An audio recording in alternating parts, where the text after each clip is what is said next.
Hello everybody and welcome back to the Presoteric channel. I am Darren Taylor. And I'm Kinzie Taylor. And today is the first episode, or first video rather, of our new series which is going to be covering updates from this week that we're on, or the week that we're going to be covering it, and a look into the following week. So this is a recap and looking forward. So without any further ado, let's jump straight into it and cover the week and cover what's coming.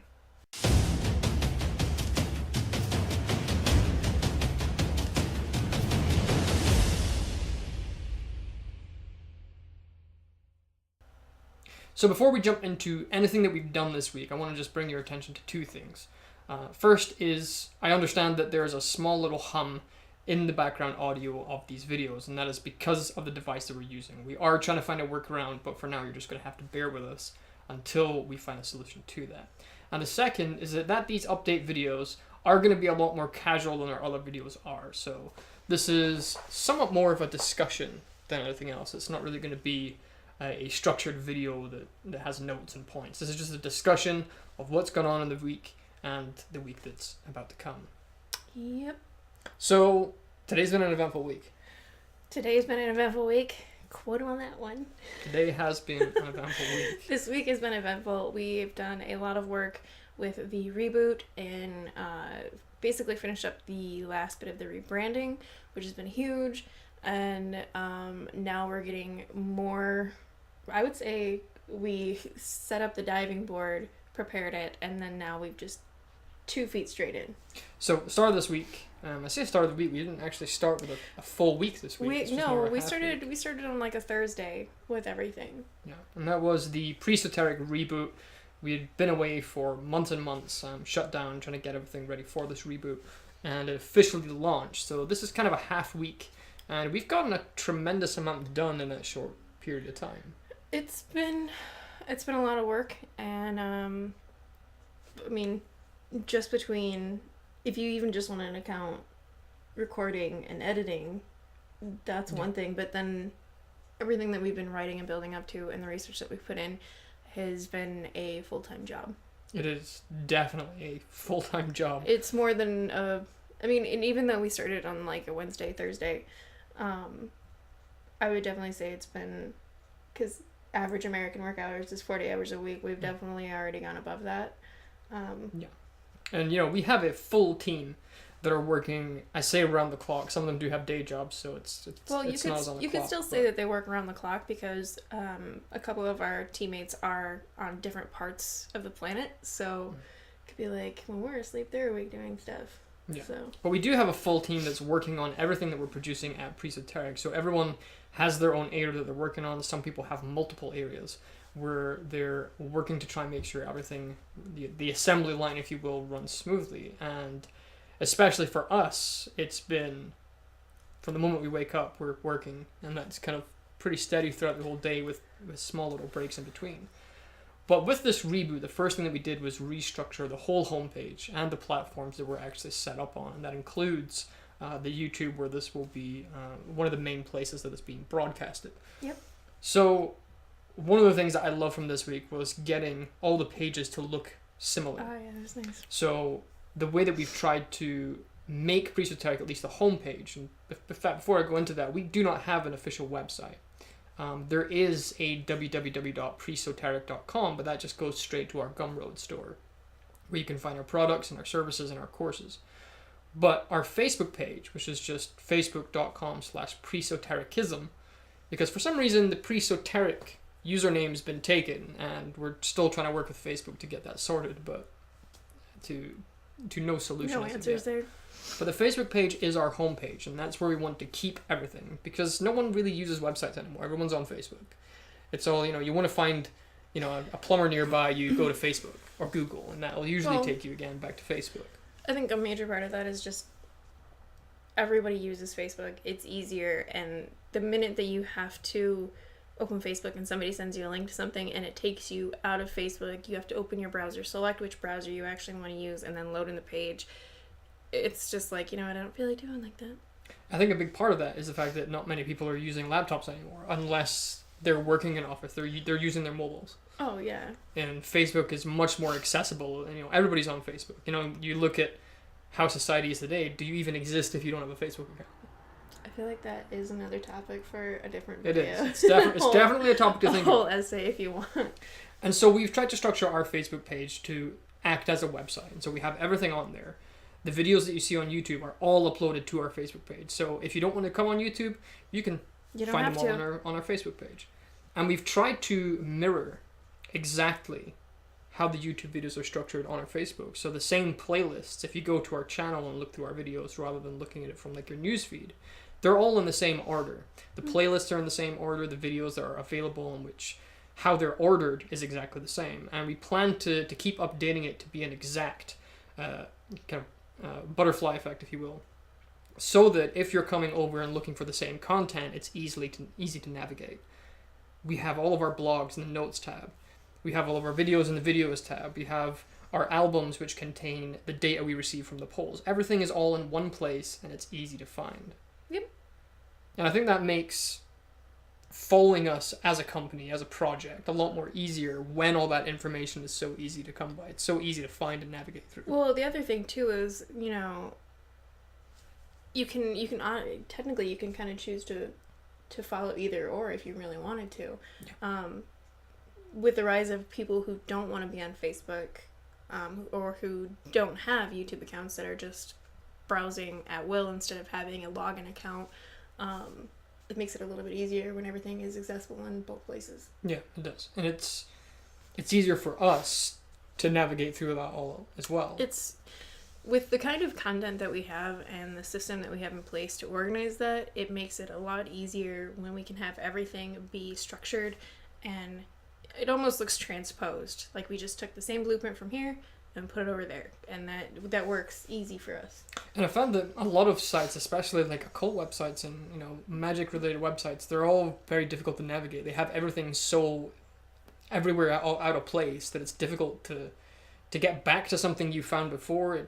They're more difficult to navigate, and we wanted to make it clear and concise and clean, so easily that when you're accessible. looking for something, you don't have to battle to find it. It's you know that it's right there. That was a big step this week, is just organizing all that and making sure that we could keep it organized, because you see it a lot where people have multiple playlists or multiple like tab drop down menus that you have to just kind of follow your way through, and it can be a bit of a rabbit hole situation, and we don't want that.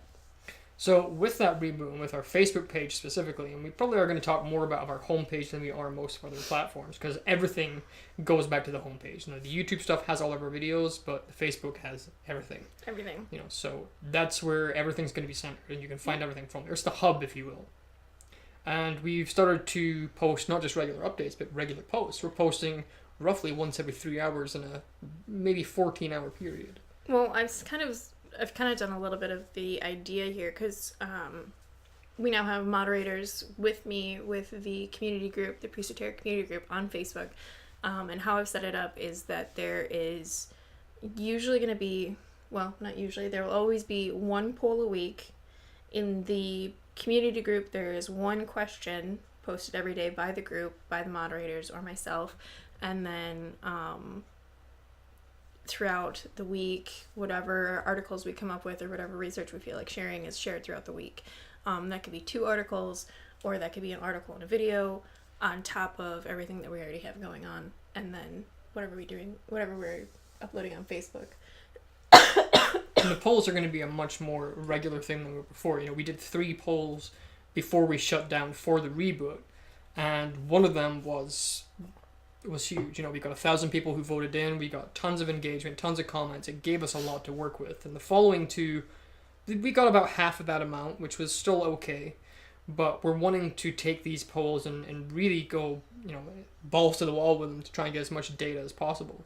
And what that does is it allows us to give you guys some kind of idea of what the majority of the community thinks, based on just general statistics. These things aren't solid proof of, well, this is how the community thinks. It's just a general idea of what people tend to lean towards. And I think that we've been rather successful with that so far. We set up an album on the Facebook page that has all of our graphs and statistics on there, as well as information about when it was conducted. So if you want to look back at, you know what, I wonder what the magicians think about, is a magician's ability innate or acquired, they can go to that album, find the graph, find all the information on it, and it also links them to the live stream that we did following it, as well as the actual post itself. And I think that making everything all together, especially with something like a poll, which is, you know, something that we're using to collect real data, is very helpful for everyone who wants to get involved with it. The other thing too is being able to collect that information and have, you know, a graph with a date and percentages and everything else. It allows us to go further on in the future and redo the same question and see how those results match up over time. Not just based on the number of people, but the percentage, and see where the community stands with their own research, their own beliefs, and, you know, really see how things change. Yeah. Which I think is important. And the other great thing about the polls too is because we're limited on Facebook with how many choices we can give, so it's usually like a yes or no answer. But the good thing about it is that we see a lot of responses, and then we're starting conversations with the community about the topic, which is really important with both sharing information, getting more insight, and seeing different point of views, which is really nice. And that's one thing we do at the end of each of these polls, is we're not just taking the data and saying, here, this is what everyone thinks. We're noting down a lot of the similar common answers that people were putting in the comment section. And our polls have more engagement than anything else does. Right now, yeah. It really is causing discussion, which is exactly what we want. We want people to talk about these ideas and give us their perspectives, because it's in that discussion that we start to evolve ideas. And I think our community does way too much bickering and not enough discussion. One of my, again, I'm going to repeat this and like beat it like a dead horse, but like my goal is not only to build community, but to build conversations and not debates. I don't want to know why you're right and I'm wrong, or why I'm right and you're wrong. Let's talk about it. Yeah. So aside from the polls and whatnot, we launched a few things in our immediate store, if you will. One thing which is now released and up there, ready for viewing, ready for pre-order, and the other which we can't even really tell you about right now, because we're still in development. You shouldn't even mention it. Well, I want to mention it because I want to get people excited for it. We are conducting our very first experiment, our very first scientific experiment based on something in the occult. We're not going to say what that is, but in the next 2 months, we're going to be compiling all that data, and we're going to be releasing that to you in several different forms. The first is going to be a small documentary created by us here at Presoteric, which is going to cover everything that experiment did, as well as the results, the process of us actually doing it, and the people involved. We're going to be releasing several different audio logs that we have recorded while we were doing this, so that you can get an idea of how we felt about doing the experiment. And we're also going to be releasing our official paper, which is our first official document based on a scientific experiment of something in the occult. So I'm very, very excited for this. It's the reason that Presoteric started, was to start conducting experiments, and now we have our very first one. Well, technically this would be Presoteric's second idea for an experiment, because our first one was the love experiment. Yes. And that is something that we are still going to be working on. It's just that one's a bigger fish to deal with. There's a lot more to take into consideration with that, and that's that's not just an experiment. That's several experiments. This is something that we can do based on. It's one big experiment, but it involves lots of. There are a lot of moving parts. Yeah, lots of people, if you will. Mm-hmm. But the thing that we can tell you about in much more detail is Mind Virus, which we announced and released pre-orders for just a few days ago. Yeah. And that's something that's going to be released this Friday coming on the 12th of April. And it's going to be about 60 minutes of the entire course, which will be broken up into bits, bite-sized bits that are easy to understand and take in. Recorded by myself and you. Yep. And this is, I think, going to be one of my favorite courses for Presoteric. Really? Yes. I think he's just saying that because he wants me to feel good about it, because it was partly my idea. I have been beating the dead horse of this community is polluted for around about 3 years. And now I get to actually put a course in there that has some real solutions for this. So this is kind of my bread and butter. I get to complain and actually tell people what I'm complaining about. Is it bad that part of me wants to go back into your past life and pull some of those things as examples? No, let's not do that. Should I do that? I think No, I should. we shouldn't do that. It's a bad idea. But in this course, it isn't just going to be me whining. I just want to reassure everyone right now. No, this is not a whining thing. This course is going to be going into the psychology of yourself and magicians overall, and going into the techniques that we find dangerous, that we find are causing the community harm, what's causing this pollution. And we're going to be offering several solutions. So this is going to take you down a scientific road of magic, debunking some stuff, showing the ways in which things are being misused, and also presenting ways that you can use it to your advantage rather than your detriment. What do you think about this course? I love it.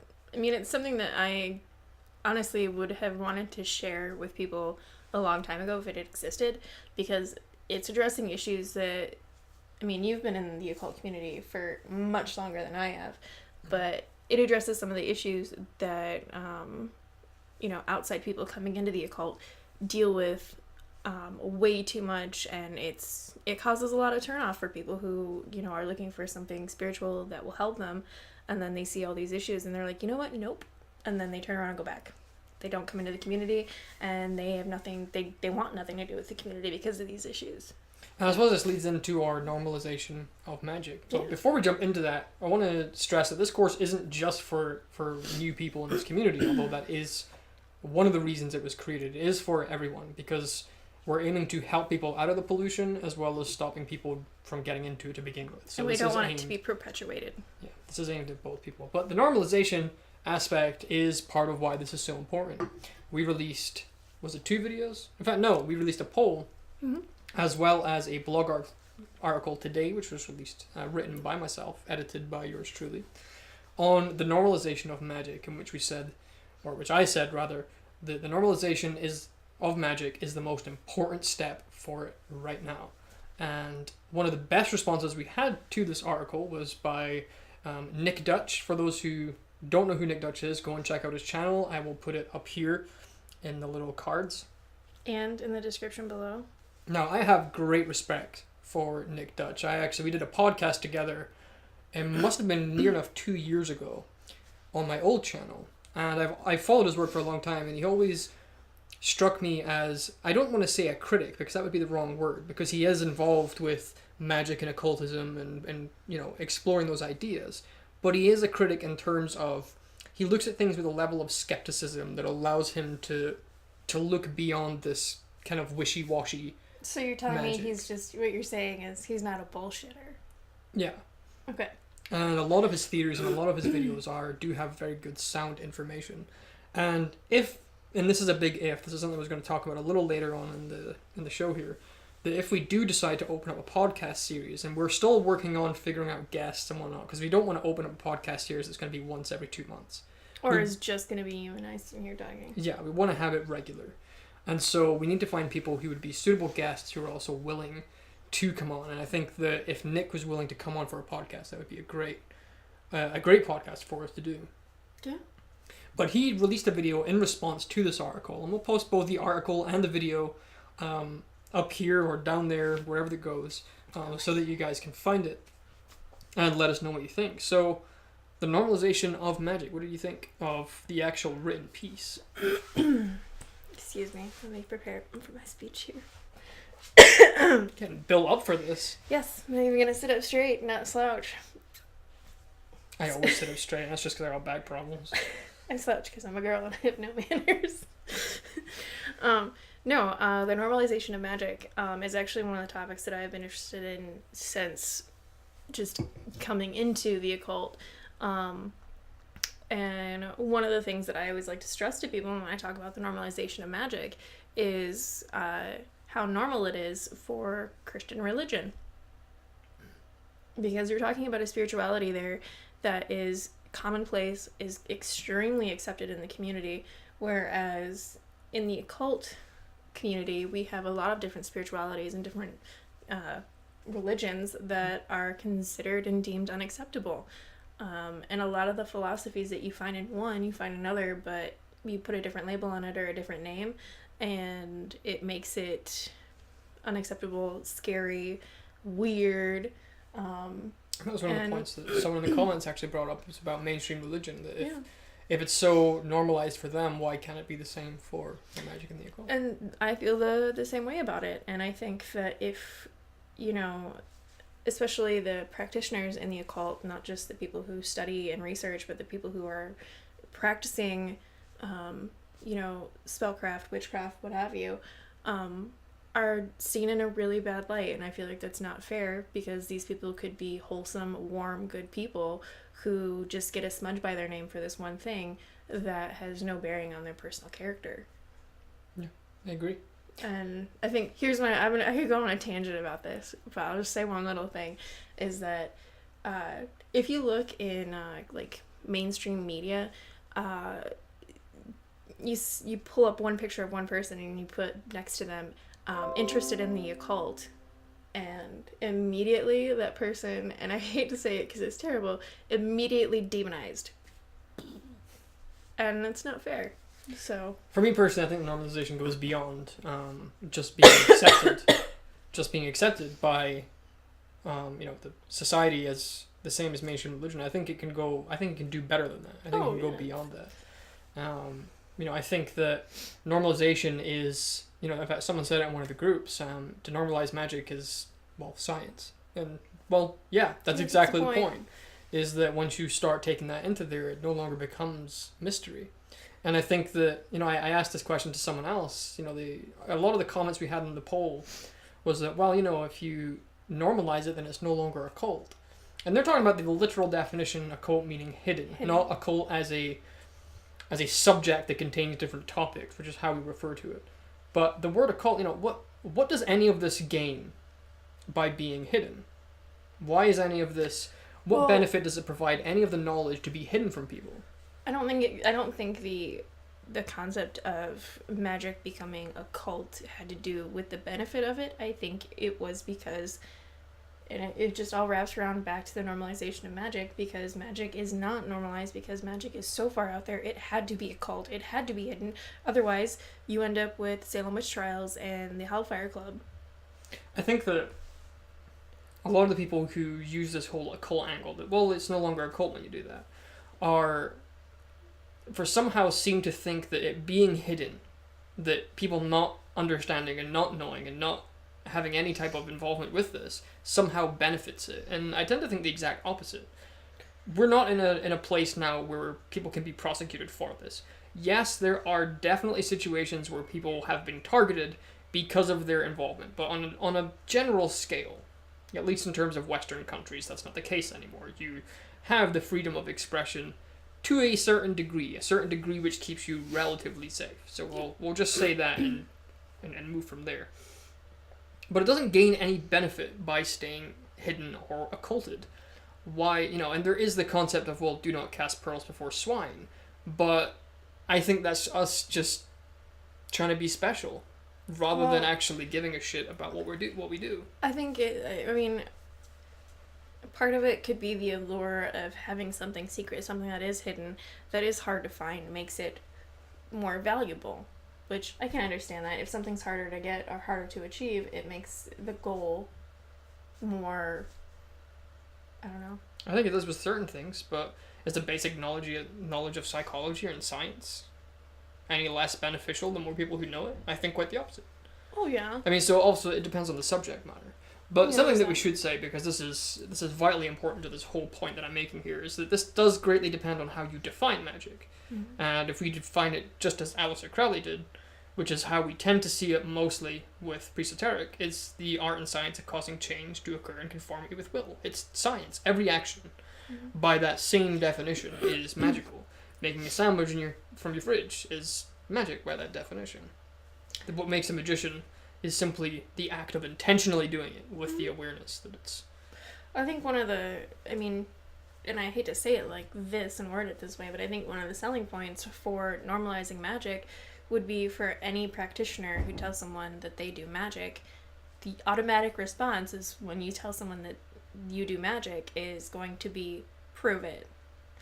And here you go. That is the problem with trying to normalize magic. That's the goal right there, is being able to say, yes, I can prove it. Here it is. And granted, you're not going to end up with, fireballs and whatever else people think of. But you're going to see the psychological science behind how magic is processed and how it actually works and applies to real life, instead of just saying, it's my belief system. That doesn't make it true, but like having to have a science behind it to normalize it will show people that it is true, that it works. And taking belief out of it means that you no longer have to tell people you believe, because it's no longer dependent. It's here. I have the evidence right here. Yeah. So aside from this little tangent we've gotten off on here, we opened the community group. Yep. Up on Facebook, for people to interact with and ask questions, and for us to ask them questions and give feedback, and vice versa. And it's still growing. There's not really much we really have to say on that. But if you want to get involved with us as a community on Facebook, you can again find that link in the description. Or it's not going to be up here because I don't think YouTube allows us to do that. But you can find it in the description and join our group and come in with all the discussion. It's still in early development, and that's the same with our Patreon too. We opened up our Patreon. It's not technically released yet because we have so much stuff to put on it, but it is available for sign up if you want to do that, and that again is in the links in the description. I just want to say one more thing about the Facebook community group for Presoteric. This group is not just for people who have been in the occult for a while. This is not just for people who are interested in the science behind the occult, or who are interested in the science that we're doing. This is for people who are new to the occult. This is for people who are looking for simple answers, or just looking for other people in the community who are going to be comfortable sharing with them and are going to be respectful and calm. Because that's kind of hard to find these days. It's a place for us to take all of this to the next level. So what else have we done? What else have we done this week? I think that's covered most of it. Let me look at the calendar here. Got a couple more videos up on the YouTube. We got our next lessons and lecture video, which was recorded by, again, yours truly. And that was just released. Was that released today? Or was that yesterday? Yesterday. You sure? Yeah. No, I'm positive it was released this morning. The law of correspondence, I thought it was yesterday. We recorded it yesterday. Oh, that's right. But it was released today. And that is, finally we have someone who can record, and it's not going to be my same old boring voice that you're going to hear every time. So I hope you guys like it. I'm so nervous about it. I think it went really well. I think that it went very well. You know, the important thing is the content, not the voice, even though people are getting bored of my voice, but that's cool. I talk too much, I get it. So anyways, just kidding. So for next week. Yeah, next week. So the goals for next week right now are we have a podcast scheduled for Tuesday at 12 p.m. So like Tuesday, Wednesday between there. Yeah, because that's scheduled for the 9th and the 10th. Depending on where you are time zone wise. And also the poll that we have up on our Facebook right now, which is asking about the normalization about the occult, will be dropping off on Thursday. So if you still want to vote or you still want to get your comments in there in order for us to get that data and see what you said, maybe respond, you need to do that before Thursday, before the next poll comes out. And then this coming Friday, Mind Virus will be dropped at 12 p.m. And that will be up for grabs if you haven't already pre-ordered. And that is on... What is it available? Is it on Gumroad? That's on Gumroad. www.gumroad.com/presoteric, or link in the description, as always. So one thing I want to do before we wrap up this podcast is actually for every week for us to throw a person of the week, or a man of the week, or woman of the week who have given us a great comment or a great idea from Presoteric. And I have one here. I'm just trying to find it through my phone so I can actually read it out for you. And we're going to do that every week, just as a little recognition for the community effort that's going into this. Because it's not just us. It's not just us as a team putting all this content together. It's you that are helping us to put all that together. Yeah. And so I wanted to do that. Well, yeah, and it's also recognizing members in our community who are having really intelligent conversations and are giving us ideas, and it's important that we share that with everybody. So for our man of the week, I guess, our person of the week, was in relation to, I think it was our poll.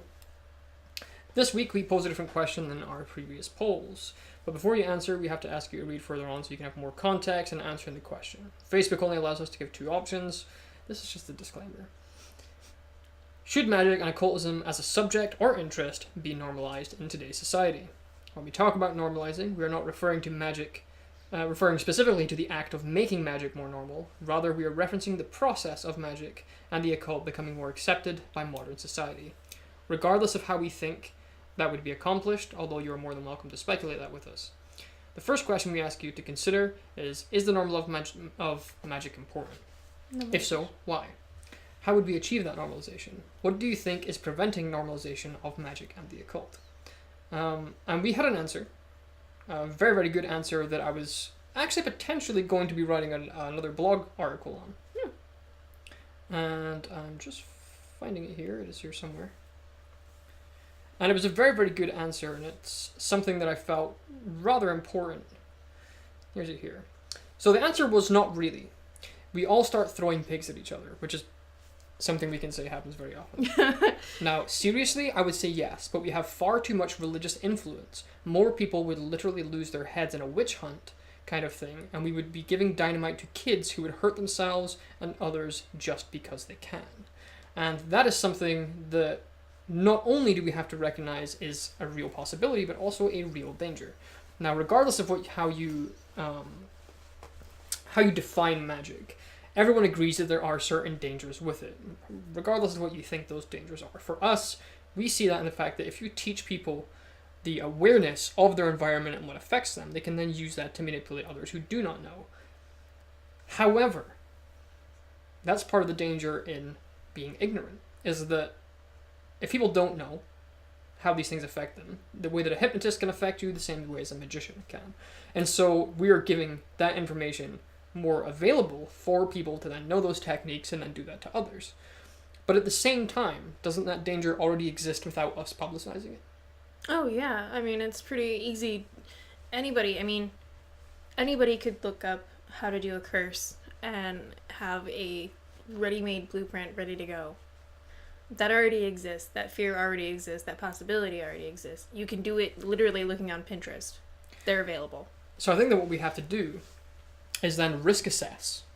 Mm-hmm. Is us putting this information out there causing more potential to do more damage and manipulate people than it is to actually help people? And I think that the answer to that is yes, it is more beneficial. But I think that we need to explore that question a lot more in detail, and that's one of the things that I'm going to be doing this week. So our person of the week, and I hope he doesn't mind us mentioning his name here, we did ask if you could quote him on it, and he said that was fine, is Paulo Furtado. So, love the question, man. Can't wait to write a blog article on it, and talking about the actual dangers that not just magic might have, but presoteric and our own risk assessment of those dangers. So, this week coming, you can expect a whole new poll. Videos are going to be coming every day in some form or another. So, whether that be a live stream, be it the update, be it the poll results, be it a pre-recorded video, we're going to make sure that every single day you have something to watch. And that's our guarantee to you. And if you're part of the Presoteric community on Facebook, we have daily questions that we ask and discuss in the group every single day. And all of this is going to be continuing indefinitely. There are not going to be any breaks upcoming. And if there are, we'll be sure to let you know. But because we have a team in place, we can make sure that even if one of us has to go away for a bit, that the assembly line will keep producing. So I think we've kind of wrapped up everything for this week. Yeah, we look forward to next week. We got a lot of stuff to do, a lot of work to keep rolling through, and as always, we are going to be maintaining the conversations with the community and keeping up the outreach. So I want to thank you all for watching this Monday update, I suppose. I mean, we're recording it on Sunday, but it gets released on Monday. Do you think it would be like theft? Because SNL has Weekend Update. But I think that's a good name. I didn't know who they were, so. SNL? Saturday Night Live? Oh, wait, that's an American thing. Never mind. It's okay. No idea. Anyway, guys, I want to thank you all for watching. We hope that these update videos is something that you appreciate, is something that you want us to keep producing. Because I think that for those who are following us more strongly as a community, this is just going to give us a solid idea of what's happening, what we're planning, and it gives you insight into what we're doing. And we want to try and remain as transparent as possible with you on everything we're doing, even though we kind of told you about something that we weren't supposed to tell you about because we're not supposed to release it just yet. But hey, that's like the guy who says, "Look behind you, but don't look behind you right now." Makes you instantly want to know. So what's that? But I want to get you guys excited for this experiment, so I hope you don't mind me giving you a little tease with that there. So, I am Darren Taylor. I'm Kinzie Taylor. And thank you for joining us. Let's redefine the divine together. We are Presoteric. Thanks for watching.